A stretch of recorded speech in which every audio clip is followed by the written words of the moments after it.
JT Miller's losing his mind. He's the only guy who's got snapping he's in very practice outspoken, today, snapping in practice, yelling. But like, how do you not know what you're doing? Like these it was guys, very telling, Noodles, in his post game yesterday, and we'll bring MJ in here to get his comments. When he made a comment, and then the reporter said, "Is everyone bought in?" And he just looked. He had no answer, and he just couldn't say no. Know. And you know exactly who the hell he was talking about. Here's Mike Johnson, our TSN Hockey analyst, joining us here on the Maple Toyota Hotline. What's up in Vancouver, Johnny? Like, at what point does some sort of shoe have to drop on somebody or something, because it's so painful to watch? They lost again last night. Yeah, well, you're right. It was painful, and something does have to happen soon. The problem is, like, the season's kind of gotten away from them, right? So I wonder if that almost alleviates the time pressure, because they're not going to make the playoffs now. So, can they be more patient, which is not great for the market. That market is upset, unhappy, and they want change. And that market can also, like, disengage quickly. Like, fans will stop coming to the game, and that's not good for the owner or the bottom line. So something has to give. Oh, you're exactly right. When you see JT Miller after the game, that kind of exasperated, like, I don't know. Like, I don't know. I can't say I know if guys are bought in. Like, the most basic question that every player, even if it's not true, would give lip service. No, we're all here. We're all committed. We're all in the program. We're all trying our best. Like, everyone says that. Always.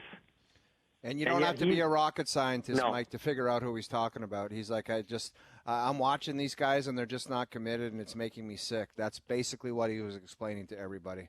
Yeah, and the fact that he's willing to say it out loud tells you where he's at and tells you how splintered the dressing room is becoming. Because he's by saying that, you are forcing everyone to have this conversation. Like, who's he talking about? What's he talking about? And then today at practice, like, we don't know what we're doing, which, again, is just frustration building up. But, that looks bad on the players, looks bad on the coach, and that's where it's at. And when you see signs like this, that's when it's kind of gotten beyond maybe salvaging.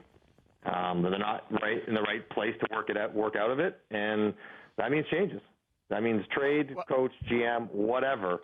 And I heard Noodles, plan it. It makes a lot of sense, except while the Sedins are unquestionably qualified to do just about anything, like, they've been around the organization for a year. Like, it's a lot to be a president, like, to the ins and outs of the NHL. Like, I know Shanny came into Toronto, but he's been at the league office for like a decade. Like, it's no matter how smart you are, to walk right into be the president of an organization, even if you're a great player, that's a challenge. I'd be leery about them thinking they could fix it all while they're learning on the fly, but something has to give there. You could probably echo that into Montreal, but it is getting nasty in Vancouver, and that's the thought that they could wait a little longer, I think that's out the window. Well, I all I can think of, and it's not going to happen, but, when you have that type of frustration, like, something has to happen either within the room. I'm sure they've had a few come to whatever you call it, Coming meetings. to Jesus meetings. Well, yeah, and then you've also, like, do you remember St. Louis? They were such a fiasco the year that they battled back. There was a fight in practice. I think it was Bortuzzo, Zach Sanford. Yeah, and went after Sanford. I'm not saying they need that, but you could tell in St. Louis, I remember things were just sideways and people were losing their mind, and it was like that fight kind of like jarred them. I'm not saying they need a fight, but they need something there to at least jar some momentum for them, because JT Miller can't come out every night and just go, yeah, you know what, I'm not sure what's going on. I don't hear from anybody else in that room.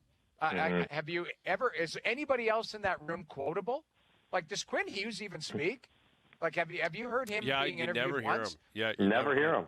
For as good as he is, right? He very rarely even does it in media, let alone says something of consequence. That's a good point.